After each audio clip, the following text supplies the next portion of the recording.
Gang members murdered in 1970. Turf War Unsolved. Chapter 1. The Discovery. The March wind carried the smell of the harbor through the empty streets of East Baltimore on that Sunday afternoon in 1970. 3 boys, Michael Henderson, aged 10, his brother Darnell, aged 8, and their cousin Jerome, aged 9, were exploring the abandoned warehouses along Eastern Avenue, looking for treasures in the urban decay that surrounded their neighborhood. The area had once been thriving industrial territory, filled with factories and shipping facilities that employed thousands of Baltimore's working-class residents. But by 1970, most of those businesses had closed or relocated, leaving behind skeletal buildings with broken windows and rusted doors. The boys knew they weren't supposed to be there, but the lure of adventure was too strong to resist.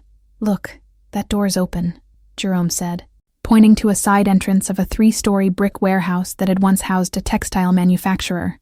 The building had been vacant for at least 5 years, its windows boarded up, its walls covered in graffiti. Michael, the oldest and therefore the leader, approached cautiously. "We shouldn't go in there. My mama said people do bad things in these buildings." "You scared?" Darnell taunted, pushing past his brother. "I ain't scared of nothing," Michael shot back, following his younger brother through the door. The interior of the warehouse was dark despite the afternoon sun. Enough light filtered through cracks and broken boards to illuminate dust particles floating in the air like snow. The main floor was vast and empty, with concrete floors stained with oil and chemicals, support columns rising to a ceiling 20 feet overhead. "Smells weird in here," Jerome whispered. There was indeed a strange odor, something metallic and sweet, that none of the boys could identify. They moved deeper into the building, their footsteps echoing. Darnell found a metal pipe and dragged it along the floor, enjoying the noise it made. Michael was about to tell him to be quiet when he saw something that made him freeze. In the far corner of the warehouse, near what had once been a loading dock, 5 figures sat against the wall.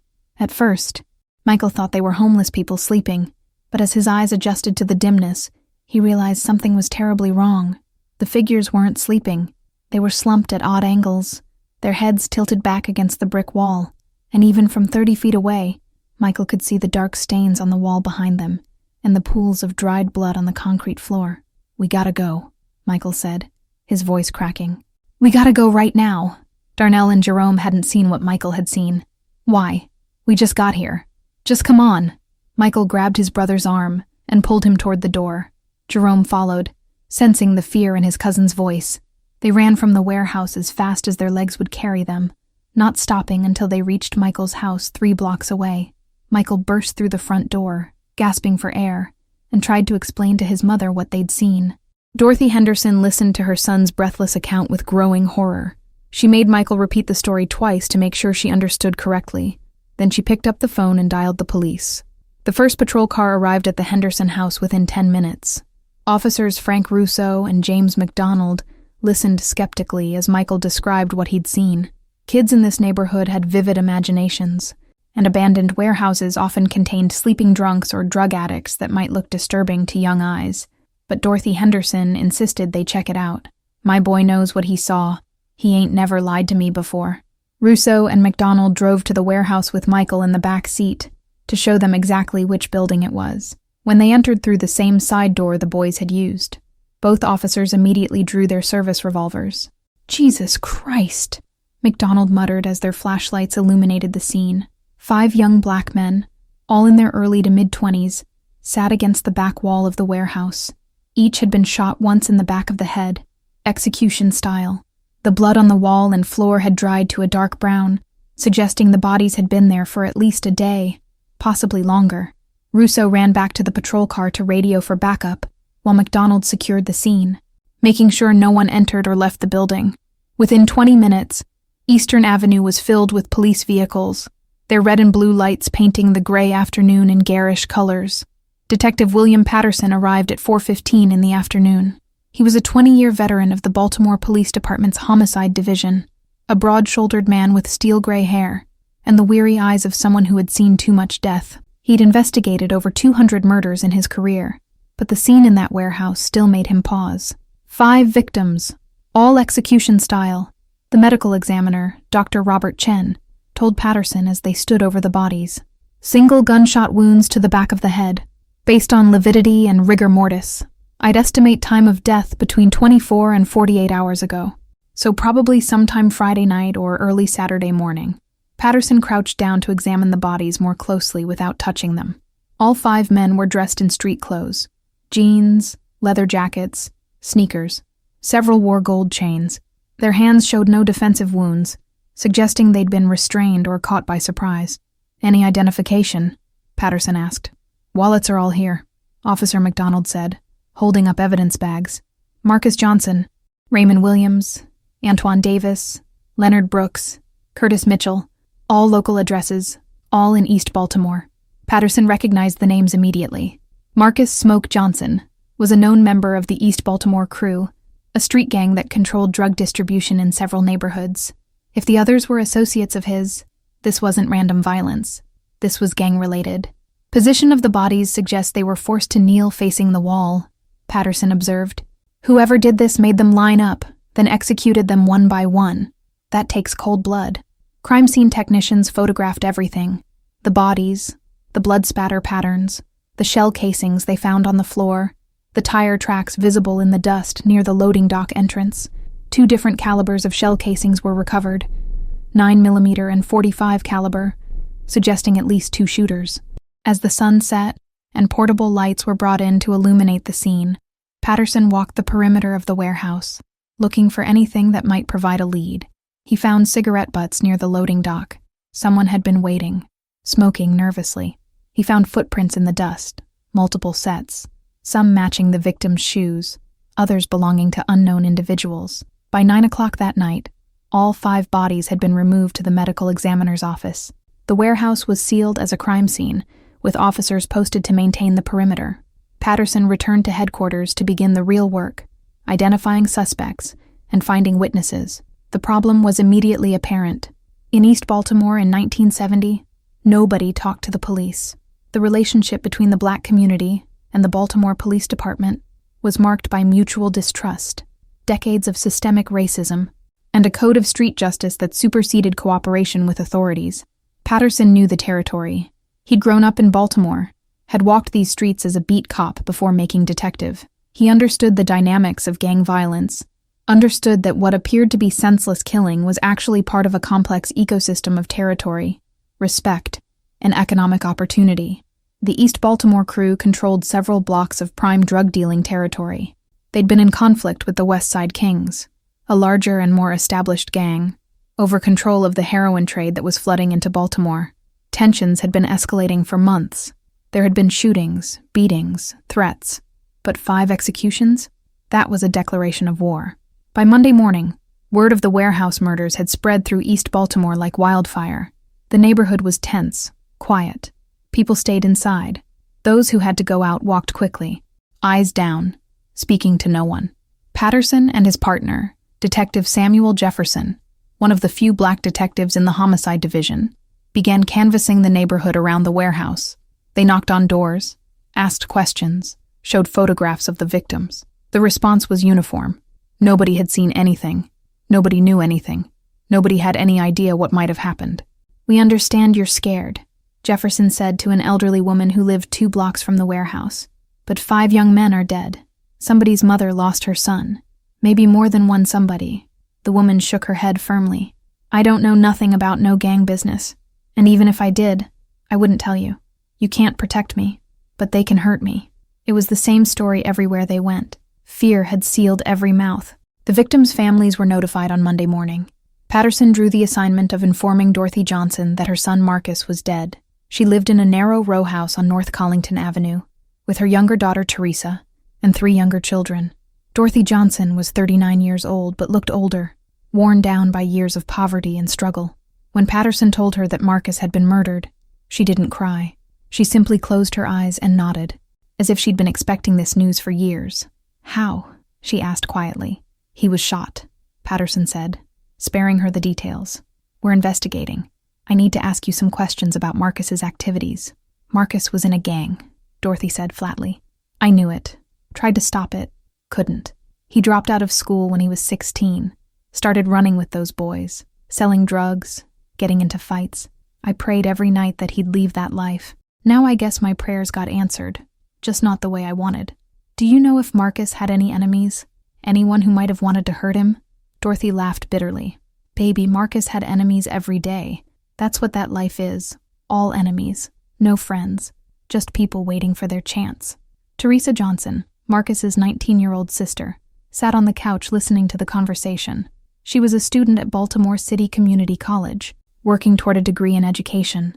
Unlike her brother, she'd stayed out of trouble, focused on building a different life. The West Side Kings did this, Teresa said suddenly. Everybody knows it was them. Patterson turned to her. What makes you say that? Because Marcus told me 2 weeks ago that there was going to be trouble. Big V, Vincent Caruso, had warned Marcus to stay off certain corners. Marcus refused. Said the East Baltimore crew wasn't going to be pushed around by nobody. Did Marcus mention any specific threats? Teresa hesitated, glancing at her mother.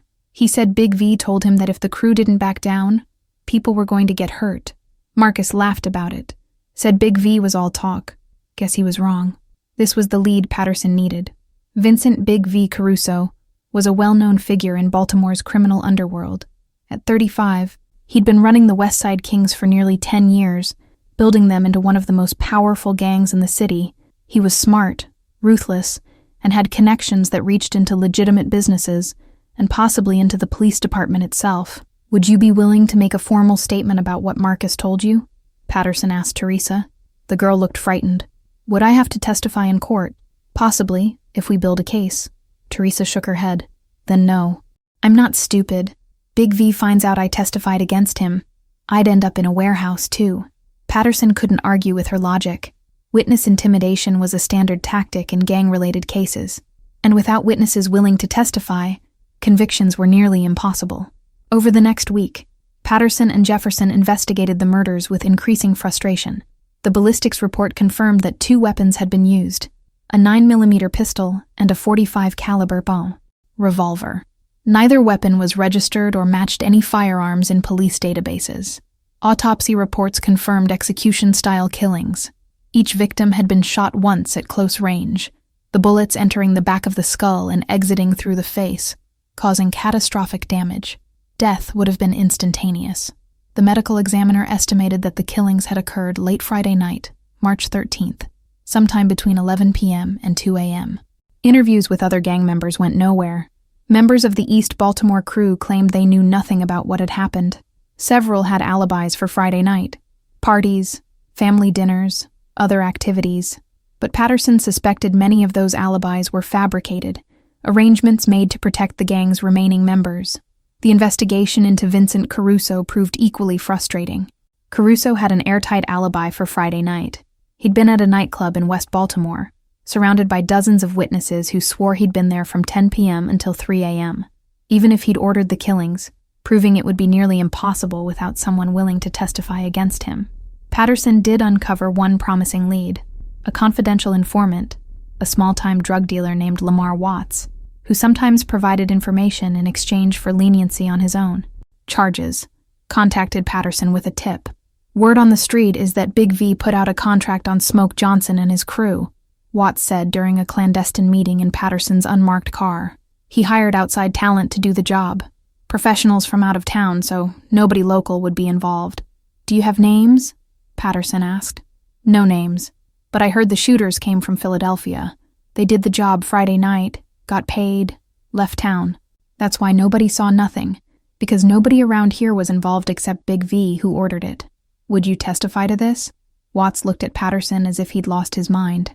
Hell no. I give you this information because I don't like seeing brothers killed like that, but I ain't suicidal. You want a conviction? You're going to have to find those Philadelphia shooters, and good luck with that. Patterson knew Watts was right. If the killers had come from out of town, finding them would be like finding needles in a haystack. And even if they were found, getting them to testify against whoever had hired them would be next to impossible. By the end of March, the investigation had stalled. Captain Harold Donovan, who commanded the Eastern District, called Patterson into his office for an update. Where are we with the warehouse murders? Donovan asked, lighting a cigar. Nowhere, Patterson admitted. We know it was gang-related, probably ordered by Vincent Caruso as part of the turf war with the East Baltimore crew. But we have no physical evidence linking him to the crime. No witnesses willing to testify. and no suspects in custody. Donovan sighed. The mayor's office is pushing for results. 5 murders in one night makes the city look bad. They want arrests. Then they need to give me witnesses, Patterson said. Without testimony, I can't build a case that will hold up in court. What about pressure? Can we lean on anyone? Patterson shook his head. Captain, these people are terrified. They know that cooperating with us means a death sentence, and they know we can't protect them. The gangs have more reach than we do. Donovan nodded grimly. Keep working it. But I'm telling you now, if we don't have a break soon, this case is going to go cold. We've got other murders, other priorities. We can't dedicate unlimited resources to one case, even if it is 5 victims. Patterson understood the political reality, but it still frustrated him. 5 young men had been executed, and their killers were going to walk free because the system was too broken to deliver justice. Chapter 2. The Code of Silence. As April turned into May, the warehouse murders remained unsolved. Patterson continued working the case in his spare time, but his caseload had grown. Baltimore's murder rate in 1970 was climbing. There would be more than 250 homicides in the city that year, keeping the homicide division constantly overwhelmed. The gang war that everyone had feared after the warehouse killings did materialize, though not as explosively as expected. There were retaliatory shootings. Members of the West Side Kings were targeted in drive-by attacks. Their drug houses were firebombed. Their street dealers were beaten. But the East Baltimore crew had been decapitated by the loss of Marcus Johnson and his top lieutenants. The gang's remaining members were younger, less experienced, less organized. By summer, the West Side Kings had effectively taken over most of the East Baltimore crew's former territory. The violence subsided, not because peace had been negotiated, but because one side had won decisively. Patterson watched this unfold with a mixture of professional frustration and personal anger. He'd grown up in Baltimore, had seen the city change over the years. The heroin epidemic that was sweeping through urban America had hit Baltimore particularly hard, and the gang violence that came with drug trafficking was tearing communities apart. But what bothered him most was the code of silence that made his job nearly impossible. He understood why people were afraid to talk. The gangs were ruthless in punishing informants. But without community cooperation, the police were powerless to stop the violence. In June, Patterson got a phone call at home late one night. The caller's voice was female, young, frightened. "Detective Patterson, this is Teresa Johnson. We met when you told my mother about Marcus." "I remember," Patterson said, immediately alert. "What can I do for you?" "I've been thinking about what happened to my brother, about those other boys who died. They all had families, people who loved them, and nobody's doing anything about it. Teresa, I'm doing everything I can, but without witnesses." "I know," she interrupted. "That's why I'm calling. I want to tell you everything Marcus told me about the threats from Big V, and I want to testify." Patterson felt a surge of hope. "That's very brave of you. But you understand the risks?" "I understand. But I can't live knowing that the people who killed my brother are walking around free, making money, acting like nothing happened. Marcus made bad choices, but he didn't deserve to die like that. None of them did." They arranged to meet the next day at police headquarters. Teresa came with her mother, who was clearly terrified but supporting her daughter's decision. Over 3 hours, Teresa gave a detailed statement about the conversations she'd had with Marcus in the weeks before his death. Marcus had told her that Vincent Caruso had approached him directly, an unusual move that suggested how serious the situation was. Big V came to Marcus at a bar in Fells Point, Teresa recalled.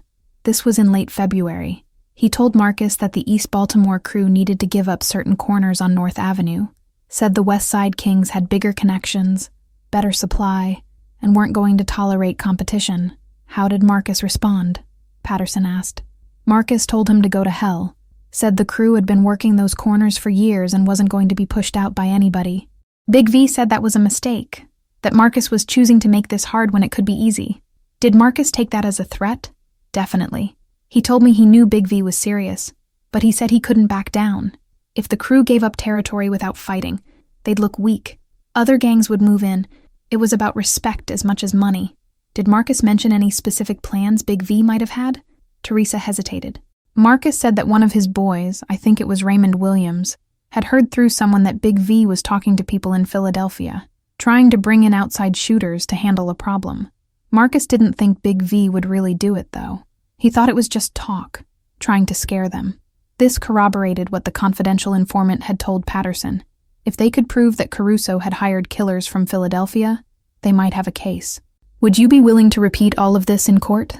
Patterson asked. Teresa nodded, though her hands were shaking.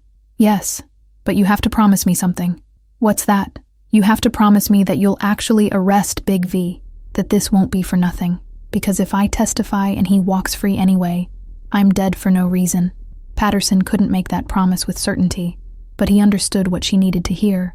"I promise you that I will do everything in my power to make sure Vincent Caruso is held accountable for what happened to your brother." Armed with Teresa's testimony, Patterson sought a warrant to bring Vincent Caruso in for questioning. But getting that warrant proved more complicated than expected. Assistant District Attorney Michael Brennan reviewed Patterson's evidence with a critical eye. Brennan was an ambitious prosecutor in his early 30s, eager to make a name for himself, but also cautious about cases that might not result in convictions. "What you have is hearsay," Brennan said, tapping Teresa's statement. "She's testifying about what her dead brother told her about conversations he had. That's multiple levels of hearsay, most of which won't be admissible in court." "But it establishes motive and intent," Patterson argued. "Combined with the confidential informant's statement about hired killers from Philadelphia, it's enough to bring Caruso in for questioning." "Maybe," Brennan conceded, "but here's the problem. Caruso has a solid alibi for the night of the murders. Dozens of witnesses place him at a nightclub miles away from that warehouse. Even if we prove he ordered the killings, we need evidence of the actual conspiracy. We need phone records, financial transactions, witness testimony from someone involved in the conspiracy. What you have now won't get a conviction." "Then let me question him," Patterson said. "Maybe he'll slip up, say something incriminating." Brennan laughed. "Vincent Caruso has been arrested 6 times in the past 10 years. He's never given a statement without his lawyer present, and he's never incriminated himself. He's not going to suddenly get stupid now." But Brennan did authorize Patterson to bring Caruso in for questioning.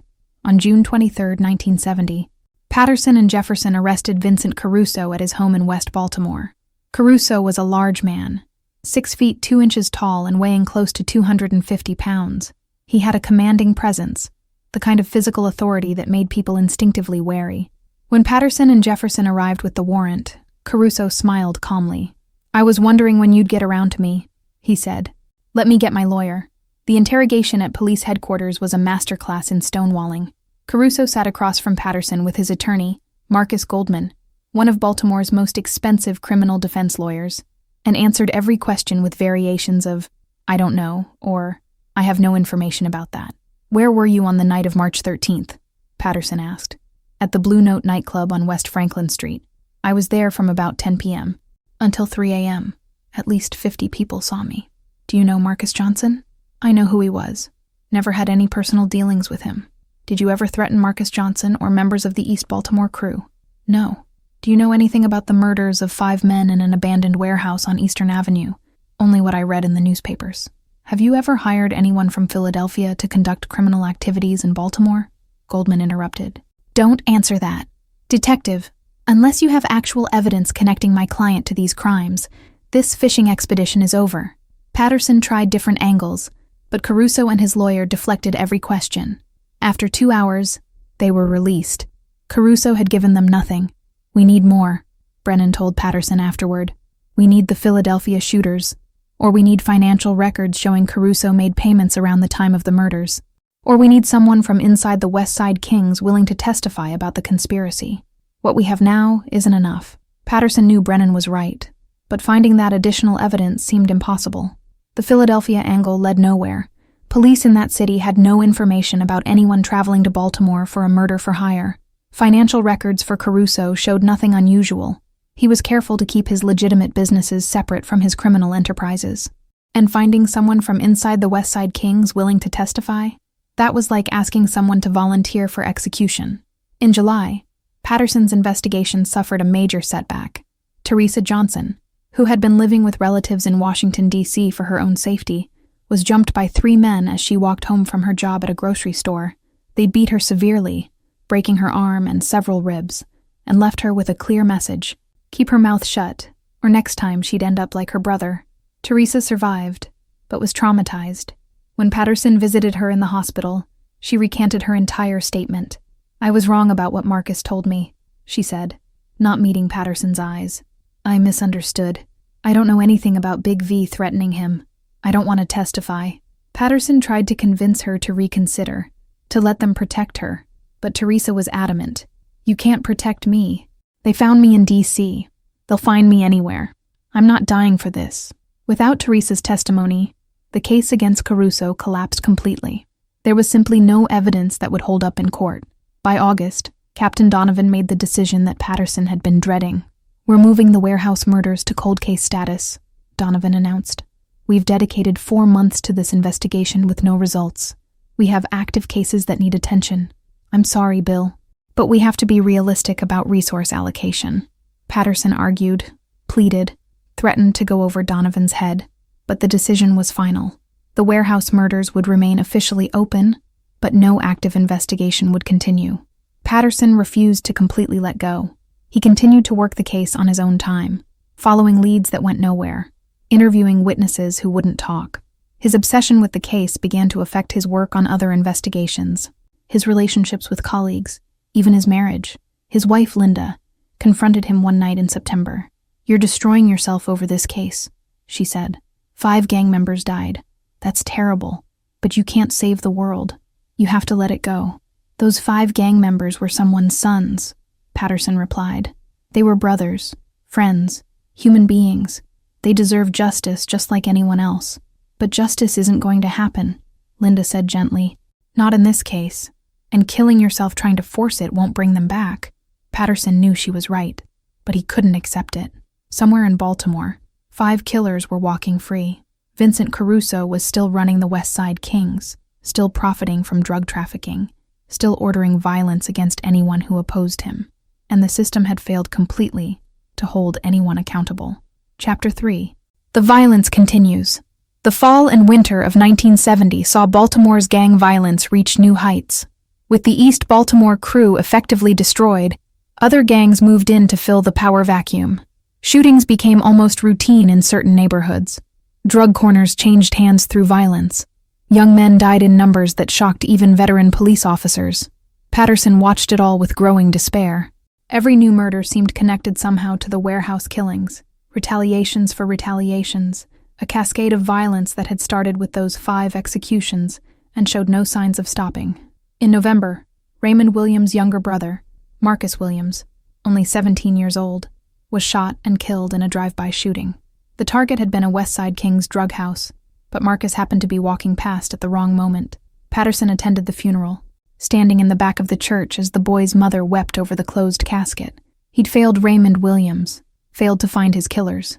Now Raymond's brother was dead too, another victim of a gang war that the police seemed powerless to stop. After the service, Patterson approached Mrs. Williams. She was a small woman, worn down by grief and poverty. "Mrs. Williams, I'm Detective Patterson.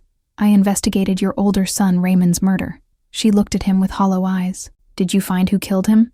"No, ma'am. I'm sorry. We tried, but nobody talks," she finished for him. "I know. That's how it works around here. People die. Nobody says nothing. And the killing just keeps going. Now I've lost both my boys. Both of them. And for what? Some street corners? Some drug money?" Patterson had no answer for her. In December, Patterson received another late-night phone call. This time it was from Lamar Watts, the confidential informant who had provided the tip about Philadelphia shooters. "I got something for you," Watts said, his voice urgent. "But we gotta meet tonight. I think I'm being followed." They arranged to meet at a 24-hour diner in South Baltimore. When Patterson arrived, Watts looked paranoid, constantly glancing over his shoulder. "What do you have?" Patterson asked. "I got a name," Watts said. "One of the shooters from Philadelphia, guy named Dion Porter. He was bragging about the warehouse job at a bar in Philly last week. Said he got paid $5,000 to execute some gang members in Baltimore." Patterson felt his pulse quicken. How reliable is this information? Reliable enough that Porter's going to get himself killed if he keeps running his mouth. Word is that Big V doesn't appreciate people talking about work he paid them to do. "Can you give me more information on Porter? Where he lives? Where he hangs out?" Watts passed over a piece of paper with an address in North Philadelphia. "That's where he stays. But you better move fast. If Big V hears that Porter's talking, Porter's gonna disappear. Patterson immediately contacted the Philadelphia Police Department and requested assistance in locating and arresting Dion Porter. But the bureaucratic process of coordinating between two police departments moved slowly. It took a week to arrange for Philadelphia detectives to locate Porter. By the time they went to arrest him, Dion Porter was already dead. He'd been found in an abandoned building in North Philadelphia, shot twice in the head, execution style, the same method that had been used on the warehouse victims. The message was clear. Vincent Caruso was tying up loose ends. Patterson felt the case slipping away completely. The one witness who might have been able to testify about the actual murders was now dead, killed by the same people who had hired him. In January of 1971, nearly 10 months after the warehouse murders, Patterson made one last attempt to break the case. He convinced Brennan, the assistant district attorney, to convene a grand jury to investigate the murders. Grand jury proceedings were secret, which provided some protection for witnesses.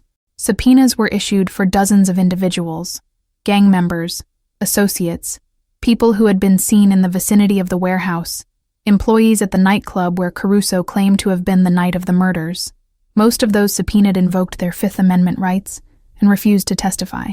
A few provided testimony, but it was vague and unhelpful. "I don't remember. I wasn't paying attention. I don't know the people you're asking about." The nightclub employees confirmed that Vincent Caruso had been at the Blue Note on March 13th, but their testimony was almost suspiciously consistent. Everyone remembered exactly what time he'd arrived, exactly where he'd sat, exactly when he'd left. It had the feel of rehearsed statements. Patterson tried to present evidence about the Philadelphia connection, about Dion Porter's bragging, about the pattern of violence that had followed the warehouse murders, but without living witnesses who could directly connect Caruso to the conspiracy. The grand jury had nothing concrete to work with. In February, the grand jury declined to indict Vincent Caruso or anyone else in connection with the warehouse murders. The investigation was officially dead. Captain Donovan called Patterson into his office. "I know this is frustrating," Donovan said, "but you did everything you could. Sometimes the bad guys win." "They shouldn't win," Patterson said bitterly. 5 men were executed in cold blood. We know who ordered it. We know approximately who carried it out. And we can't do anything about it because people are too scared to testify and the system is too broken to protect them. That's the reality of policing in Baltimore in 1971, Donovan said.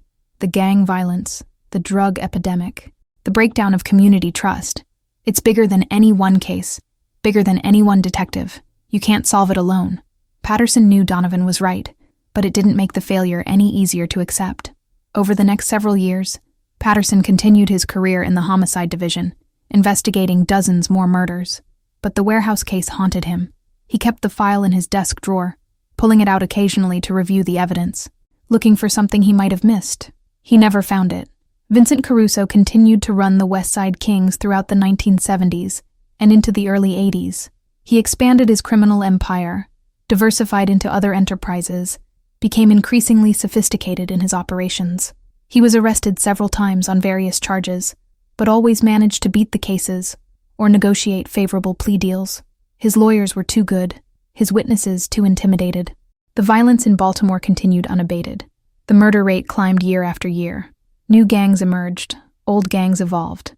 The warehouse murders of March 1970 became just one incident in a long history of violence, remembered by the families of the victims, but largely forgotten by everyone else.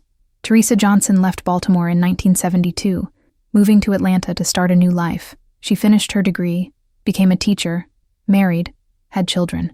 She never returned to Baltimore, never spoke publicly about what happened to her brother. The trauma of that beating in D.C. stayed with her for the rest of her life. Dorothy Johnson, Marcus's mother, died in 1978 of a heart attack. She was 53 years old. Those who knew her said she never recovered from losing her son, that the grief literally broke her heart. The other victims' families suffered similarly.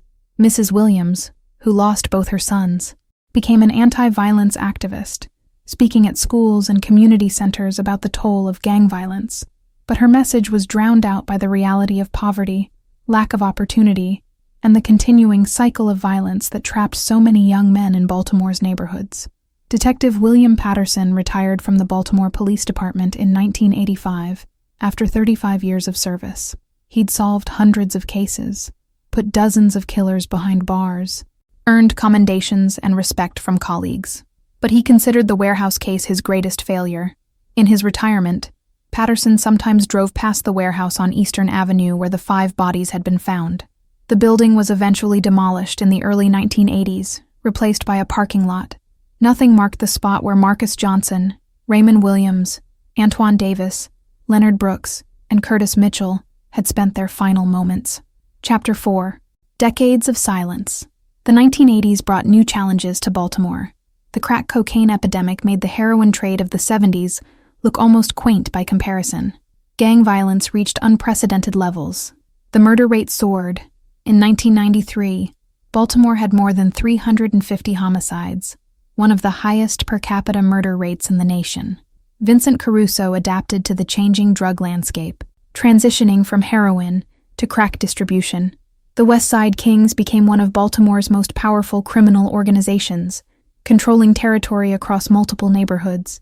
Caruso himself became increasingly insulated, running his operations through layers of subordinates, rarely involving himself directly in violence. By the 1990s, Caruso had begun investing his drug profits in legitimate businesses, restaurants, car washes, real estate. He was becoming respectable, or at least presenting a respectable facade. He donated to local charities, sponsored youth sports teams, attended community meetings. Some people saw him as a successful businessman who had overcome a troubled past. Others knew exactly where his money came from and what he'd done to accumulate it. In 1994, a young reporter named Jennifer Martinez began investigating cold cases for the Baltimore Sun. She was drawn to the warehouse murders after interviewing Mrs. Williams, who was still active in anti-violence advocacy, despite being in her 70s. Martinez requested the police file on the warehouse case and spent months reviewing the evidence, interviewing retired detectives and former gang members, trying to piece together what had really happened that night in March 1970. She tracked down William Patterson, who was living in retirement in Annapolis. Patterson agreed to meet with her, and over several conversations, he shared his frustration with the case that had gotten away. "I knew who did it," Patterson told her. "Everyone knew. But knowing and proving are two different things.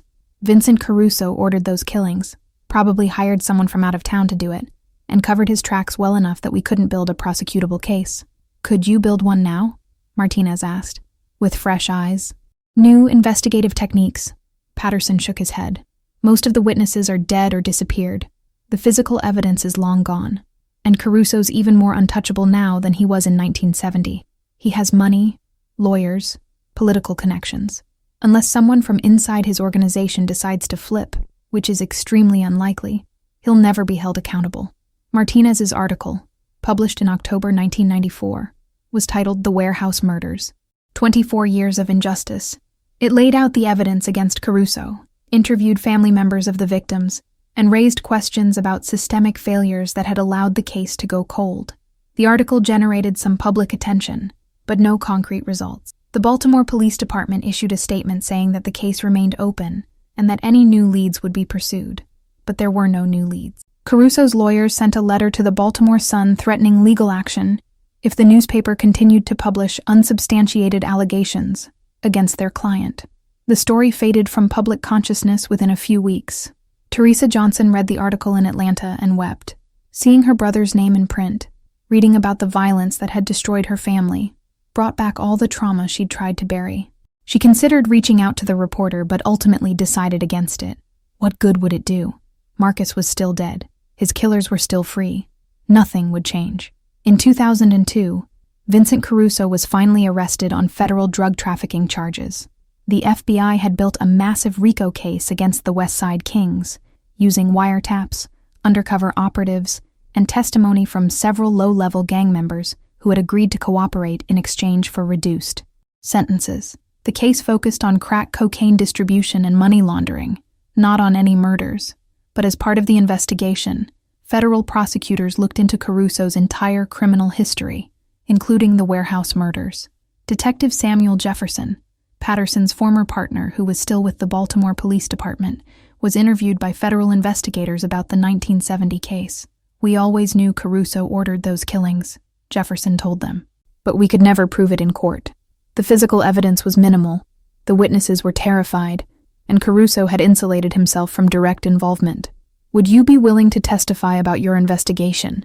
The federal prosecutor asked. I'll testify to what we found, but I have to tell you, it's all circumstantial. We never found the murder weapons, never identified the actual shooters, never got anyone to testify about the conspiracy. If you're hoping to add murder charges to your RICO case, I don't think we have enough. The federal prosecutors decided not to pursue murder charges. The drug trafficking and RICO charges were solid. Adding 32-year-old murder charges based on circumstantial evidence would only complicate the case. In 2003, Vincent Caruso was convicted on multiple counts of drug trafficking, racketeering, and money laundering. He was sentenced to 25 years in federal prison. He was 68 years old. The sentence was effectively life. When Patterson, now 75 years old, heard about the conviction, he felt a measure of satisfaction. Caruso was finally being held accountable for something, even if not for the murders Patterson knew he'd ordered.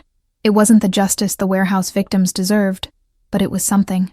At least he'll die in prison, Patterson told his wife. That's more than I thought would happen. In prison, Vincent Caruso maintained his silence. He never admitted guilt for any of his crimes, never cooperated with authorities, never expressed remorse. He was a model prisoner, kept to himself, caused no trouble. In 2015, at the age of 80, Caruso died of a heart attack in his cell at a federal prison in Pennsylvania. His obituary in the Baltimore Sun mentioned his criminal convictions, but made no mention of the warehouse murders.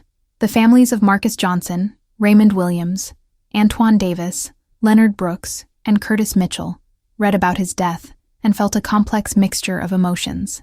Justice had never been served for their loved ones, but at least the man responsible had finally died behind bars. Chapter 5. Cold Case Reopened. In 2018, the Baltimore Police Department created a new cold case unit, staffed with detectives specifically assigned to review and potentially solve unsolved murders from decades past. Advances in forensic technology, particularly DNA analysis, had made it possible to solve cases that had been impossible to crack years earlier. Detective Mariah Santos, a 15-year veteran of the department, was assigned to review the warehouse murders. She requested the original case file and was shocked by how thin it was. Most of the physical evidence had been lost or destroyed over the years. Crime scene photographs existed, but the actual evidence, shell casings, fingerprints, blood samples, had long since disappeared from the evidence room. "This is what we have to work with?" Santos asked her supervisor, Lieutenant David Chen. "I'm afraid so. Evidence retention policies weren't great in 1970. Most of it got purged years ago when storage space became an issue." Santos read through Patterson's investigative notes, impressed by the thoroughness of his work. He'd done everything right, given the limitations of the time. But without physical evidence or willing witnesses, he'd had no chance of building a case. Santos tried to track down surviving witnesses. Teresa Johnson was still alive, living in Atlanta. Santos contacted her by phone, explained that the case was being reviewed. "I have nothing to say," Teresa said immediately. "I gave a statement 48 years ago, and it nearly got me killed. I'm not going through that again." "I understand," Santos said, "but the people who threatened you are dead now. Vincent Caruso is dead. Most of the West Side Kings from that era are either dead or in prison. You're safe now." "Safe?" Teresa laughed bitterly. "Detective, there are grandchildren and great-grandchildren of those gang members still running the streets. The West Side Kings still exist, maybe with different people, but the organization is still there. I testified once, and I paid for it. I'm not making that mistake again." Santos couldn't convince her otherwise. She tried reaching out to other potential witnesses, but found that most were dead. Of the 5 victims' immediate family members, only Teresa and one of Antoine Davis's cousins were still alive, and neither was willing to talk. Without new witnesses or physical evidence, Santos could do little more than document what had been already known. She wrote a comprehensive report summarizing the case, noting that all investigative leads had been exhausted, and recommended that the case remain in cold status unless new evidence emerged. "Sometimes they just don't get solved," Lieutenant Chen told her. "Especially old gang cases. Everyone who knew anything is either dead, in prison, or too scared to talk. You did your due diligence. That's all anyone can ask." Santos accepted this intellectually, but emotionally it bothered her. 5 men had been executed. Their killers had never been punished. The system had failed completely. She did manage to accomplish one small thing: She contacted the city's Department of Parks and Recreation and proposed that a small memorial be erected near the site where the warehouse had once stood. After some bureaucratic wrangling, the proposal was approved. In May 2019, a simple granite marker was installed in the parking lot that had replaced the warehouse. It read, "In memory of Marcus Johnson, Raymond Williams, Antoine Davis, Leonard Brooks, and Curtis Mitchell, victims of violence, March 15, 1970. Gone, but not forgotten." A small dedication ceremony was held. Teresa Johnson flew in from Atlanta to attend, as did several other family members. Detective Santos was there, as was Samuel Jefferson, who at 81 years old had traveled from his retirement home in Florida. Mrs. Williams had passed away in 2010, but her daughter attended in her place. Dorothy Johnson's younger children came, now in their 50s and 60s, bringing grandchildren who had never known their Uncle Marcus. A local pastor led a prayer. Teresa Johnson gave a brief speech, her voice shaking. "My brother Marcus made mistakes. He got involved in things he shouldn't have, but he was still a human being. He was still my brother, and he and the 4 young men who died with him deserved better than they got. From the streets, from the system, from all of us. I hope this memorial helps people remember that every murder victim is someone's child, someone's brother, someone's friend, and that justice delayed is justice denied." After the ceremony, Samuel Jefferson approached Teresa. "I was one of the detectives who investigated your brother's murder," he said. "I wanted you to know that we tried. We really tried, but the system failed you and your family." Teresa nodded, tears streaming down her face. "I know you tried. I never blame the police. I blame the fear that kept people silent. I blame the violence that made that fear necessary. I blamed a lot of things, but not you." Jefferson patted her hand. "Your brother deserved justice. They all did. I'm sorry we couldn't give it to them." Detective Santos watched the families gathering around the memorial, taking photographs, leaving flowers. This was the best she could offer them. Acknowledgement, remembrance, a public statement that these lives had mattered.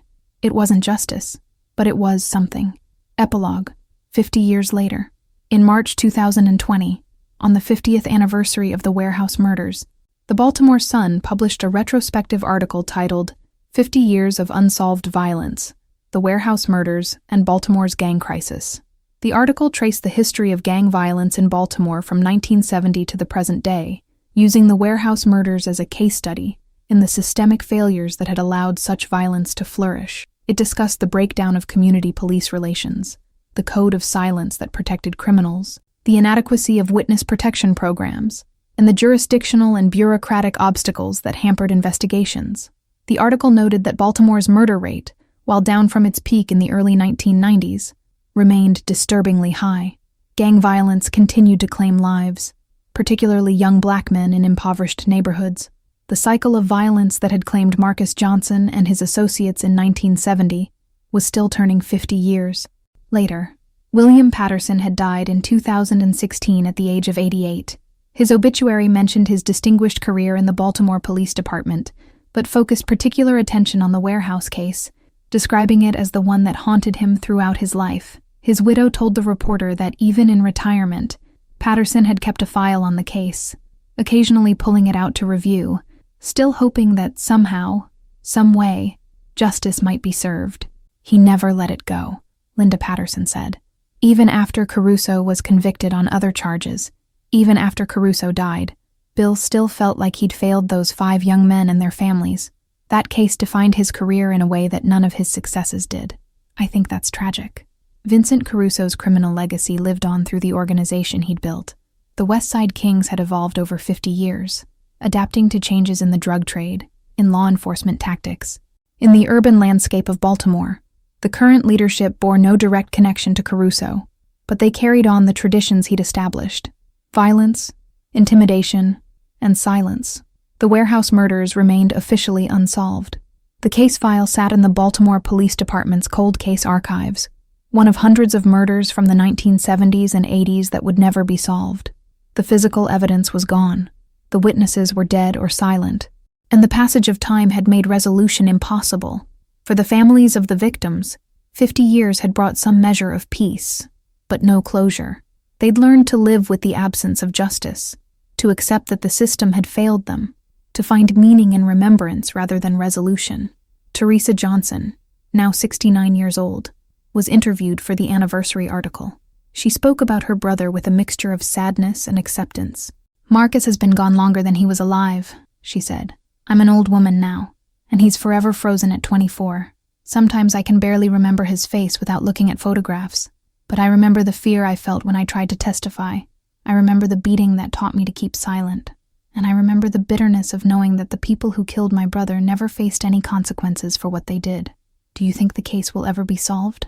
the reporter asked. "No," Teresa said simply. "Everyone who knew what really happened that night is either dead or will never talk. The system failed us 50 years ago, and there's no fixing that now. All we can do is remember and try to make sure it doesn't keep happening. Though honestly, looking at Baltimore today, I'm not sure we've learned anything." The article concluded with a haunting statistic. Between 1970 and 2020, Baltimore had experienced over 14,000 murders. The clearance rate, the percentage of cases resulting in arrests, had dropped from over 70% in 1970 to below 50% in 2020. Thousands of families, like the families of the warehouse victims, had never received justice. The warehouse murders were not exceptional. They were typical, a brutal crime, an inadequate investigation hampered by fear and systemic dysfunction, and an outcome that left everyone involved frustrated and unsatisfied. The memorial marker installed in 2019 remains in place, though few people notice it in the busy parking lot. Occasionally, family members visit to leave flowers or say prayers. On the anniversary of the murders each March, a small group gathers for a brief ceremony of remembrance. The 5 young men who died in that warehouse in 1970 are mostly forgotten by the broader world. Their names appear only in police files and family memories. No one was ever prosecuted for their murders. No one ever will be. The case remains unsolved, a testament to the limits of justice and the cost of silence. Marcus Johnson, Raymond Williams, Antoine Davis, Leonard Brooks, and Curtis Mitchell deserved better. Their families deserved better. Baltimore deserved better. But better never came. And 50 years later, the violence continues, claiming new victims, creating new cold cases, perpetuating a cycle that seems impossible to break. The warehouse on Eastern Avenue is long gone, replaced by asphalt and parking spaces, but the ghosts of those 5 young men remain, silent witnesses to a system that failed them, to a community paralyzed by fear, and to a violence that has never truly ended. Justice was promised, but never delivered. Truth was known, but never proven. And 5 murders that should have been solved became instead a symbol of everything that's broken in American urban justice. The case file remains open, but everyone knows it will never be solved. Chapter 6. The Ripple Effects. The warehouse murders of March 1970 cast a long shadow over East Baltimore, affecting far more lives than just the 5 victims and their immediate families. The violence rippled outward, touching dozens of people whose stories became intertwined with that single night of bloodshed.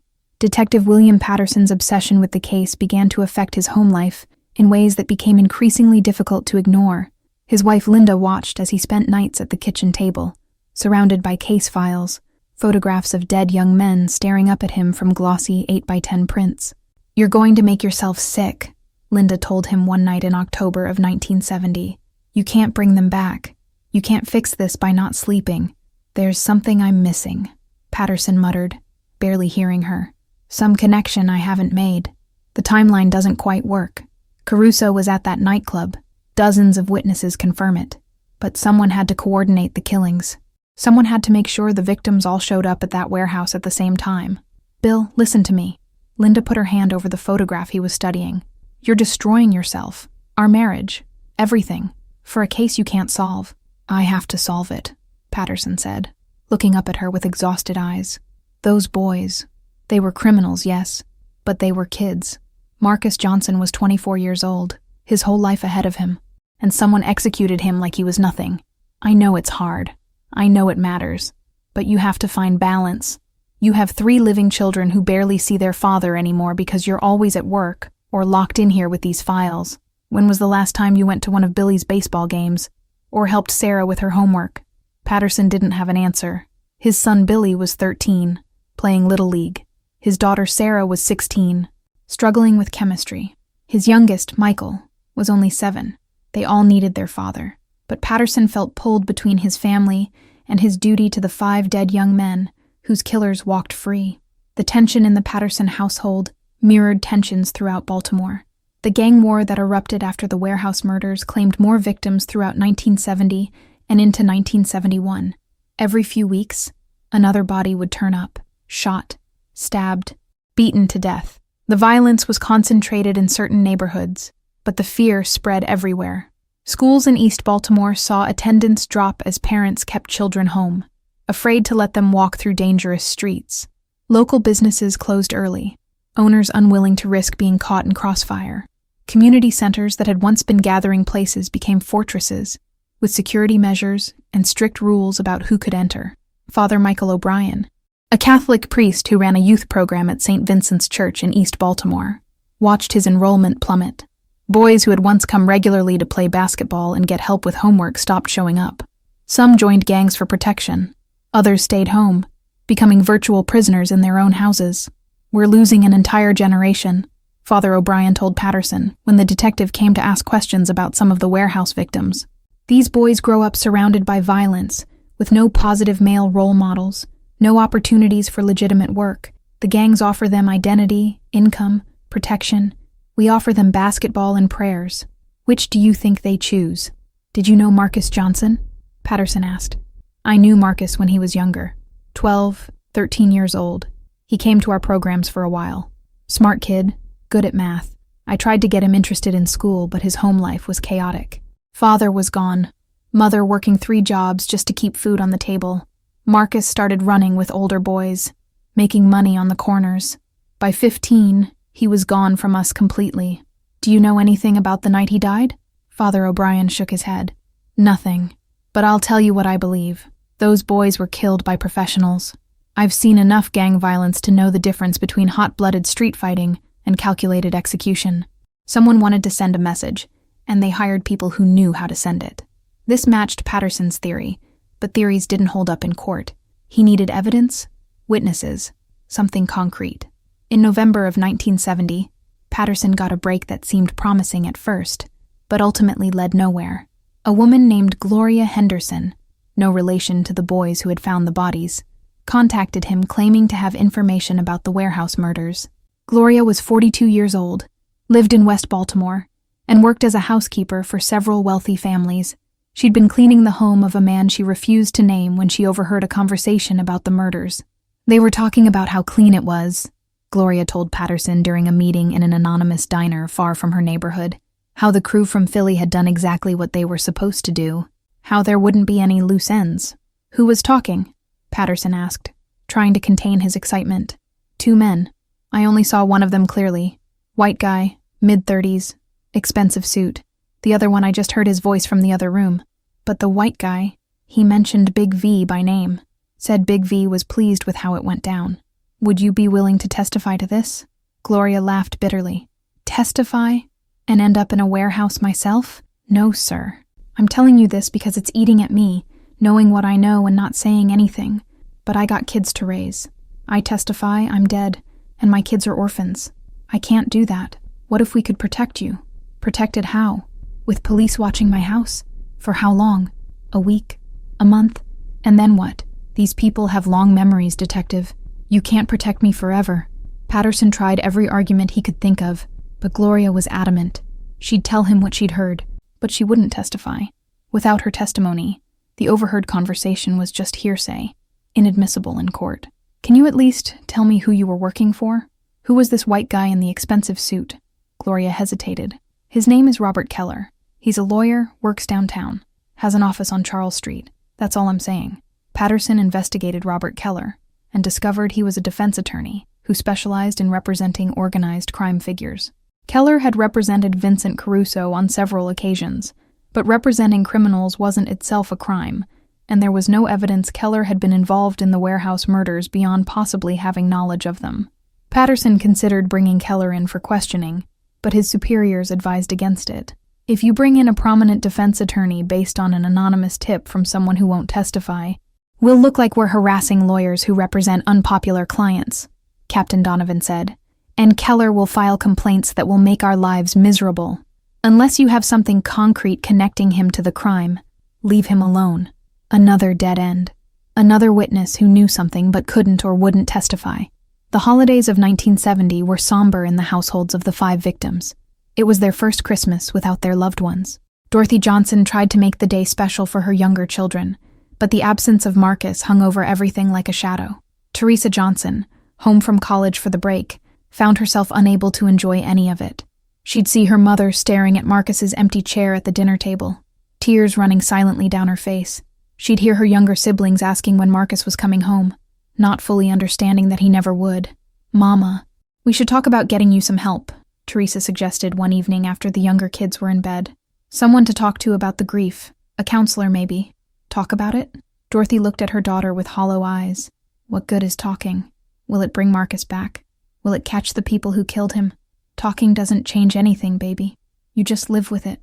You wake up every morning, and for a second you forget, and then you remember. And it feels like losing him all over again. Similar scenes played out in the Williams household, the Davis household, the Brooks and Mitchell families. 5 empty chairs. 5 sets of parents wondering what they could have done differently. 5 sets of siblings trying to navigate a world where their brother was suddenly gone. Mrs. Williams became increasingly involved with her church, attending services multiple times a week, volunteering for every committee and program. Her pastor, Reverend James Taylor, recognized it as a coping mechanism, staying so busy that she didn't have time to think about her loss. "She's running from her grief," Reverend Taylor told his wife. "Eventually it's going to catch up with her." It did, on Raymond Williams' birthday, in January of 1971. Raymond would have been 23. Mrs. Williams had planned to get through the day by staying busy, but when she woke that morning and realized what day it was, she collapsed. Her daughter found her on the kitchen floor, weeping uncontrollably, unable to catch her breath. She was hospitalized for 3 days with what doctors called a nervous breakdown. When she came home, she seemed smaller somehow, diminished. The fierce energy that had kept her going was gone, replaced by a quiet resignation. Meanwhile, the streets continued to claim victims. In February of 1971, 2 members of the West Side Kings were shot in retaliation for the warehouse murders. The shooters were never identified, but everyone knew it was remnants of the East Baltimore crew striking back. Vincent Caruso's response was swift and brutal. Within a week, 3 young men associated with the East Baltimore crew were found dead in various locations around the city. The message was clear. Resistance would not be tolerated. Detective Jefferson, Patterson's partner, interviewed witnesses after each murder, but the responses were always the same. Nobody saw anything. Nobody knew anything. The code of silence held firm. "It's like trying to investigate crimes committed by ghosts," Jefferson complained to Patterson. "We know who's doing this. We know why. But we can't prove any of it, because people would rather die than talk to us. Can you blame them?" Patterson asked.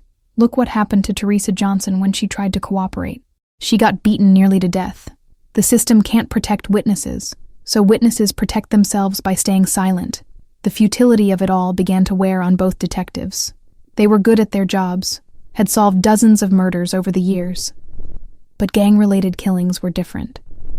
The normal tools of investigation, witness interviews, physical evidence, forensic analysis, all ran up against the wall of silence and fear. In March of 1971, on the first anniversary of the warehouse murders, Teresa Johnson organized a small memorial service at Greater Hope Baptist Church. She invited the families of all 5 victims, hoping to create a sense of community and shared grief. About 30 people attended. The mothers of the victims sat in the front pew, united in their loss. Brothers, sisters, cousins, and friends filled the other pews. Pastor Elijah Moore led the service, speaking about redemption, forgiveness, and justice both earthly and divine. "These young men made mistakes," Pastor Moore said from the pulpit. "They chose a dangerous path, involved themselves in activities that we cannot condone. But they were still children of God. They still deserved to live, to have the chance to change, to grow, to become better men. And they certainly didn't deserve to be executed in a warehouse like animals." During the service, Detective Patterson sat in the back row, out of uniform. He'd come to pay his respects, but also because he hoped someone might approach him with new information. Sometimes anniversaries loosened tongues, made people reconsider their silence. After the service, As people gathered in the church basement for coffee and food, several family members thanked Patterson for attending. "I know you tried to find out what happened," Dorothy Johnson told him. "I know the police can't do much when people won't talk, but it means something that you came here today, that you remember." Patterson felt a lump in his throat. "I haven't given up, Mrs. Johnson. The case is still open. If new evidence comes to light, we'll pursue it." But they both knew the truth. The case was effectively dead. No new evidence was going to appear. The killers had won. As Patterson left the church, a young man approached him. He looked about 18, thin and nervous, constantly looking over his shoulder. "You the detective working the warehouse case?" the young man asked quietly. "I am. Who are you?" "My name's Dwayne. Dwayne Mitchell. Curtis Mitchell was my older brother." Patterson remembered Curtis Mitchell, 23 years old, one of the 5 victims. "I'm sorry for your loss." "I need to tell you something," Dwayne said, "but not here. Too many people around." They walked to Patterson's car, parked a block away. Dwayne kept checking behind them, clearly terrified. "Curtis told me something a few days before he died," Dwayne said once they were in the car. "He said there was going to be a big meeting. That Smoke, Marcus Johnson, had called all the top guys together to talk about the situation with the West Side Kings. Curtis was worried about it, said it felt like a setup." "A setup? Did he say why?" "He said the location didn't make sense. That warehouse on Eastern Avenue, it wasn't their territory. Wasn't anybody's territory, really." Curtis wondered why Smoke wanted to meet there instead of somewhere safer. But Smoke insisted, said it was neutral ground. This was new information. Did Curtis say how he knew about the meeting? Smoke called him personally, told him to be there Friday night at midnight, said it was important. All the leadership needed to be there. Did anyone else know about this meeting? I don't know. Curtis didn't tell nobody but me. And he only told me because he made me promise to look after Mama if something happened to him. Dwayne's voice cracked. I thought he was being paranoid, but he knew. Somehow, he knew. Patterson's mind was racing. If Marcus Johnson had called a meeting of his top people, who had told him to do it? Had it been his own idea, or had someone planted the suggestion? Dwayne, this is important information. Would you be willing to give an official statement? The young man shook his head vigorously. No way. I'm only telling you because you came to the memorial, because I can see you actually care. But I ain't signing nothing, ain't testifying to nothing. I got my whole life ahead of me. I'm not ending up like Curtis. What if I could guarantee your safety? You can't guarantee nothing. You know it. I know it. I've said what I needed to say. Don't contact me again. Dwayne opened the car door and quickly walked away, disappearing into the neighborhood. Patterson sat in his car, processing this new information. If Marcus Johnson had called the meeting, had he been manipulated into gathering his people in one place where they could all be killed at once? Or had Marcus himself been working with the killers, only to be double-crossed? The latter seemed unlikely. All the evidence suggested Marcus had been genuinely trying to defend his territory against the West Side Kings. But the former possibility opened up new questions. Who had convinced Marcus to call the meeting? Who had suggested that specific warehouse? Patterson spent the next several weeks trying to track down other members of the East Baltimore crew who might have known about the meeting. Most refused to talk to him. Those who did claimed ignorance about how the meeting had been arranged. One former member, a man named Terrence T-Bone Jackson, who had left the gang after the warehouse murders and moved to Philadelphia, finally provided some context. Smoke got a call from someone claiming to be a mediator. T-Bone told Patterson during a phone conversation. Said he was connected, could broker a peace between the crew and the Kings. This mediator suggested that Smoke gather his top people to discuss terms. Said the meeting needed to be in neutral territory, somewhere neither gang controlled. Do you know who this mediator was? Never met him, never heard his name. But the word was, he was white, professional, maybe a lawyer or businessman, someone who dealt with both sides. Robert Keller. Patterson's mind immediately went to the defense attorney Gloria Henderson had mentioned. Keller represented Caruso. If Keller had also approached Marcus Johnson claiming to be a mediator, he could have orchestrated the entire setup, but proving it would be nearly impossible. T-Bone wouldn't testify. Gloria wouldn't testify. And even if they did, all they could say was that they'd heard rumors or overheard conversations. Nothing that directly connected Keller to the murders. Patterson brought his theory to Assistant District Attorney Brennan, hoping to at least get authorization to investigate Keller more thoroughly. It's too thin, Brennan said, after hearing Patterson out. You have speculation, hearsay, and anonymous tips. Nothing that would justify investigating a prominent attorney. And even if we did investigate and found evidence, any defense lawyer worth his fee would argue that Keller was just doing his job, trying to broker peace between warring factions. You'd need evidence that he knowingly set up the victims for murder, and I don't see how you get that. Once again, Patterson hit a wall. Every promising lead either couldn't be pursued or couldn't be proven. By mid-1971, Patterson's obsession with the case had begun to seriously damage his marriage. Linda had grown tired of being ignored, tired of competing with dead gang members for her husband's attention. In June, she gave Patterson an ultimatum. "You need to choose," she said one night after another argument about his long hours and emotional distance. "You can keep killing yourself over this case, or you can be present for your actual living family. But you can't do both. I've been patient. I've been understanding. But I'm done, Bill. I need a husband, and your kids need a father. If you can't be those things, then we need to talk about separation." The ultimatum shook Patterson.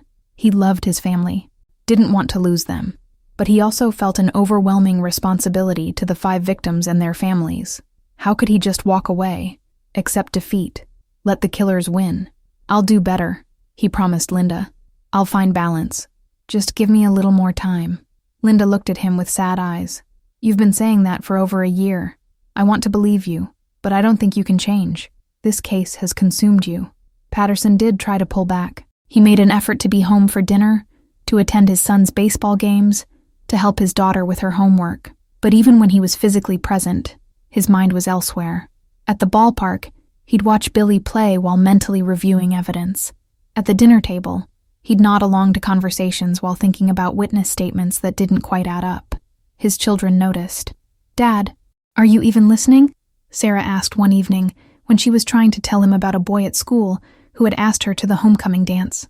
"Of course I'm listening," Patterson said, though he hadn't heard a word. "Then what did I just say?" Patterson had no answer. Sarah left the table in tears. Linda looked at him with disappointment that hurt worse than anger would have. In September of 1971, 18 months after the warehouse murders, Captain Donovan made the official decision to move the case to cold status. Patterson was formally reassigned to other active investigations. The warehouse case would remain technically open, but no resources would be dedicated to it unless new evidence emerged. Patterson accepted the decision with a sense of profound failure. He'd worked hundreds of cases in his career. He'd put killers in prison, brought closure to grieving families, made Baltimore safer. But this one case, these 5 victims, would haunt him for the rest of his life. Detective Jefferson tried to console him. "We did everything we could. Sometimes the system just doesn't work, especially with gang cases where nobody will talk." "Those boys deserved better," Patterson said quietly. "Their families deserve better." "Yeah, they did, but we can't fix a broken system by ourselves. All we can do is keep working, keep trying, and hope that eventually things change." Things didn't change, at least not for the better. Throughout the 1970s, Baltimore's gang problem worsened. The heroin trade expanded. Violence increased. The murder rate climbed steadily. Each year brought new victims, new grieving families, new cold cases. The warehouse murders of 1970 became just one incident in a long list of unsolved gang-related killings. The case file gathered dust in the archives. The evidence, what little remained, was eventually destroyed to make room for newer cases. The witnesses either died, disappeared, or took their knowledge to their graves. Vincent Caruso's West Side Kings dominated East Baltimore's drug trade throughout the decade. The organization became more sophisticated, more violent, more entrenched. Caruso himself became almost untouchable, insulated by layers of subordinates, and protected by a combination of fear, corruption, and legal maneuvering. Patterson continued his career in homicide, solving many cases but never quite recovering from the failure of the warehouse investigation. His marriage survived, though it was never quite the same. Linda had forgiven him, but she never fully trusted that he wouldn't disappear into another case again. In 1978, when Dorothy Johnson died of a heart attack, Patterson attended her funeral. He stood in the back of Greater Hope Baptist Church, watching as Dorothy's casket was carried out, thinking about how many victims the warehouse murders had really claimed. 5 young men, yes, but also their families, whose lives had been shattered, and in some ways, Patterson himself, who had lost something essential in his failure to bring justice. Teresa Johnson saw Patterson at the funeral and approached him afterward. "Detective Patterson," she said quietly. "Thank you for coming. Your mother was a strong woman," Patterson said. "I'm sorry I couldn't give her the justice she deserved." "You tried," Teresa said. "That's more than most people did. Everyone else just wanted us to accept it and move on. But you actually cared. That meant something to my mother. It means something to me." They stood together in silence for a moment. Two people bound by a shared sense of unfinished business, of justice denied. "Do you ever think about that night?" Teresa asked. "About what really happened in that warehouse?" "Every day," Patterson admitted. "I've solved hundreds of cases since then, but that one still keeps me up at night. Knowing that somewhere out there, the people responsible are walking free. Big V is still out there," Teresa said bitterly. "Still running his operation, still making money off people's misery. And there's nothing anyone can do about it." "Not yet," Patterson said. "But eventually, people like Caruso make mistakes. Eventually someone talks. It might take years, but justice has a way of catching up." But even as he said it, Patterson wasn't sure he believed it anymore. The 1980s brought new challenges to Baltimore. The crack cocaine epidemic exploded, making the heroin trade of the 70s look almost quaint by comparison. Gang violence reached unprecedented levels. Young men died by the hundreds. Mothers buried their sons. Children grew up without fathers. And the warehouse murders receded further into history, remembered by fewer and fewer people, a footnote in Baltimore's long catalog of unsolved violence. Chapter 7. Legacy of Violence. By the mid-1980s, a new generation had taken over Baltimore's streets. Young men who had been children in 1970 were now gang leaders themselves, perpetuating the same cycles of violence that had claimed Marcus Johnson and his crew. Detective Patterson, now in his mid-50s, watched this generational transfer with a weary cynicism.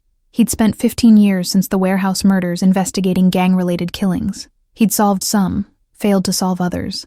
But the pattern remained constant. Violence leading to more violence. Revenge spawning counter-revenge.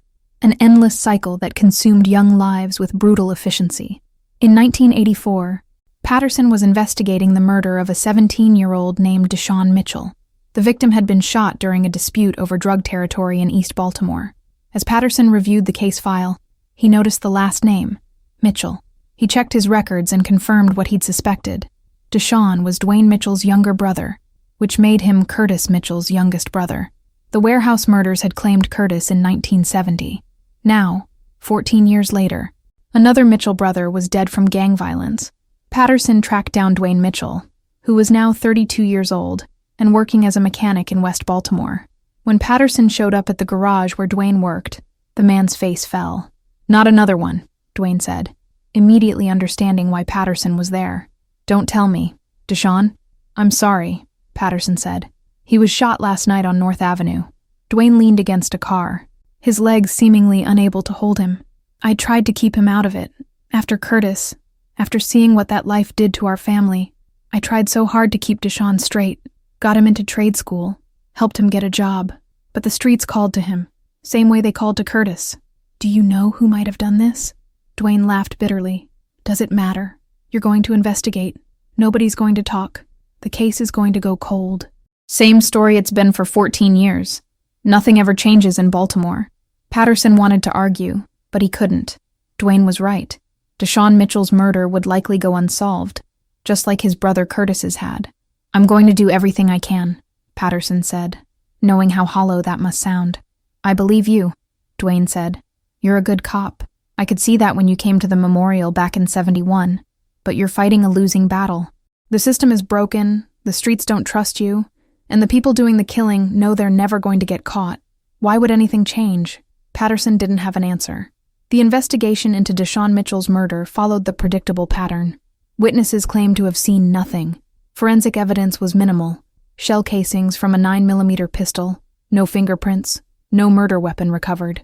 The case went cold within 2 months. Mrs. Mitchell, who had buried 2 sons to gang violence, became a shell of herself. Patterson attended Deshaun's funeral, standing in the same church where he'd stood 14 years earlier for Curtis's memorial. Fewer people attended this time. The community had grown numb to gang deaths, accepting them as inevitable rather than tragic. After the funeral, Mrs. Mitchell approached Patterson. She was 61 years old, but looked 80, bent and worn by grief. "Detective, I want to ask you something," she said. "Do you believe in God?"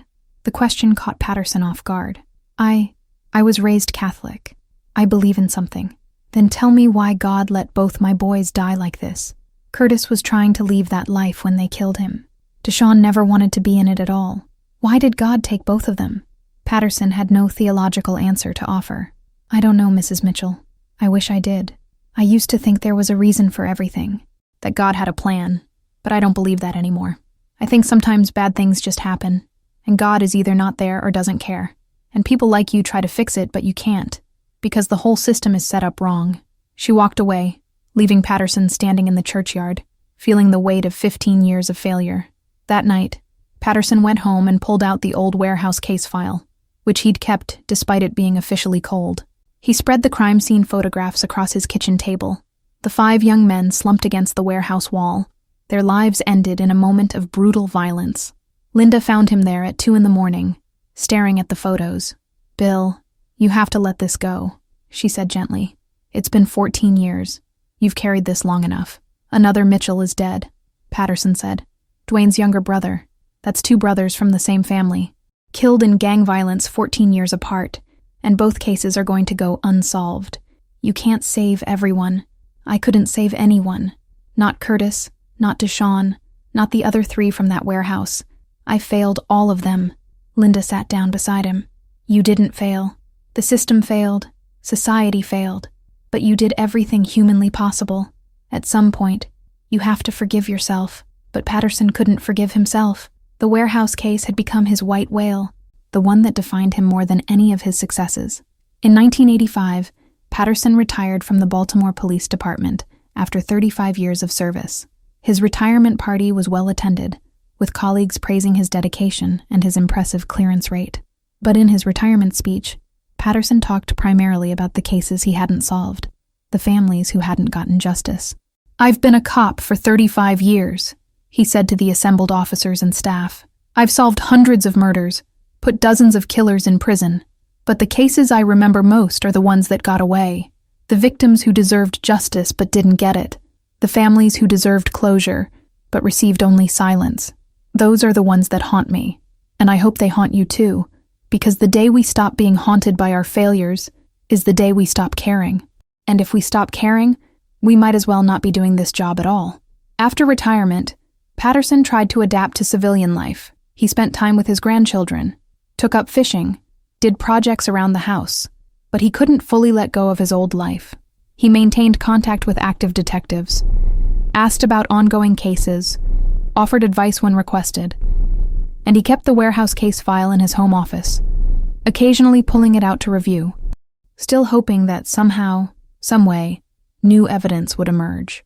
In 1991, 21 years after the warehouse murders, Patterson received a phone call from Detective Maria Rodriguez, who was working in homicide. "Mr. Patterson, I hope you don't mind me calling. Your name came up in an old case file I'm reviewing. The warehouse murders," Patterson said immediately.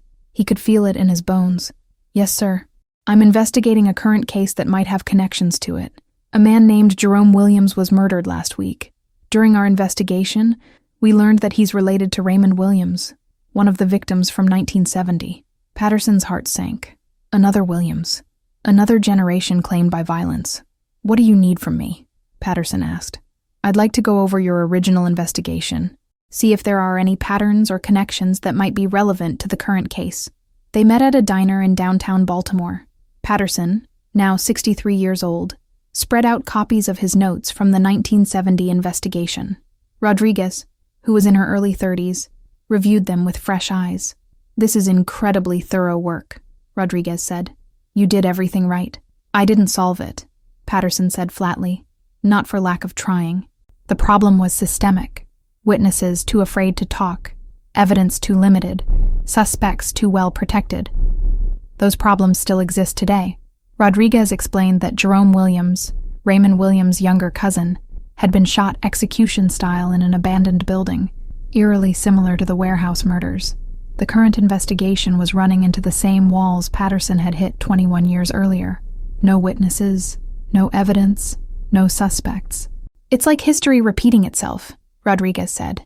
Different generation, same problems. Patterson felt a familiar frustration rising. Does Vincent Caruso still run the West Side Kings? Indirectly. He's older now, 60 plus, but he still has influence. The organization has evolved, brought in younger leadership, but Caruso's still got his hand in it. So the same man who ordered the warehouse murders is still out there, still profiting from violence, still killing people. Rodriguez nodded grimly. There's talk of a federal task force looking into him. RICO charges, drug trafficking, the whole organized crime package, but it's slow-moving. Meanwhile, people keep dying. Patterson and Rodriguez spent several hours going over both cases, looking for connections. The similarities were striking. Execution-style killings, gang-related motives, witnesses too afraid to talk. But there were no concrete links that would help solve either case. I'm sorry I can't be more helpful, Patterson said finally. I spent years on the warehouse case and got nowhere. I'm not sure what I can offer you now. You've offered perspective, Rodriguez said, and a reminder that we're not the first to fight these battles. That helps, in a way, knowing we're part of a longer struggle. After Rodriguez left, Patterson sat in the diner for a long time, nursing cold coffee and thinking about generational violence.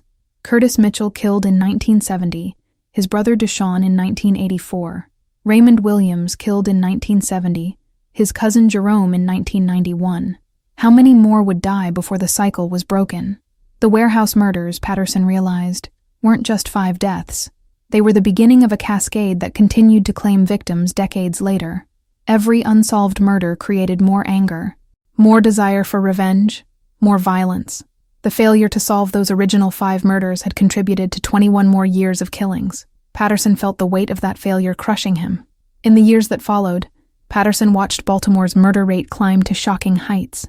The crack epidemic had transformed gang violence from occasional turf battles into daily warfare. By the mid-90s, Baltimore was recording over 300 murders per year, making it one of the most dangerous cities in America. Patterson read the news reports with a sense of despair. He recognized patterns in the violence, the same territorial disputes, the same code of silence, the same failure of the system to provide justice or deterrence, and at the root of so much of it, he could trace lines back to 1970, to that warehouse on Eastern Avenue, to 5 executions that had never been solved. Teresa Johnson, who had left Baltimore decades earlier, occasionally called Patterson. They'd developed a strange bond over the years, 2 people connected by shared failure and unfinished business. Do you ever think we could have done more? Teresa asked during one call in 1995. Every day, Patterson admitted. I replay those months of investigation in my head, wondering if there was something I missed. Some lead I didn't pursue hard enough. I think about my decision to recant my testimony, Teresa said. After they beat me, I was so scared. But sometimes I wonder, if I'd been braver, if I'd testified anyway, would Big V be in prison? Would some of these other killings have been prevented? You did what you had to do to survive, Patterson told her. I've never blamed you for that. The system failed to protect you. That's not your fault. But people died because I stayed silent. I have to live with that. People died because Vincent Caruso ordered murders, Patterson corrected. You were a victim too. Don't take on guilt that belongs to the killers. But Patterson understood why Teresa felt guilty. He carried his own burden of guilt, the guilt of failure, of not being smart enough, or persistent enough, or lucky enough to break the case.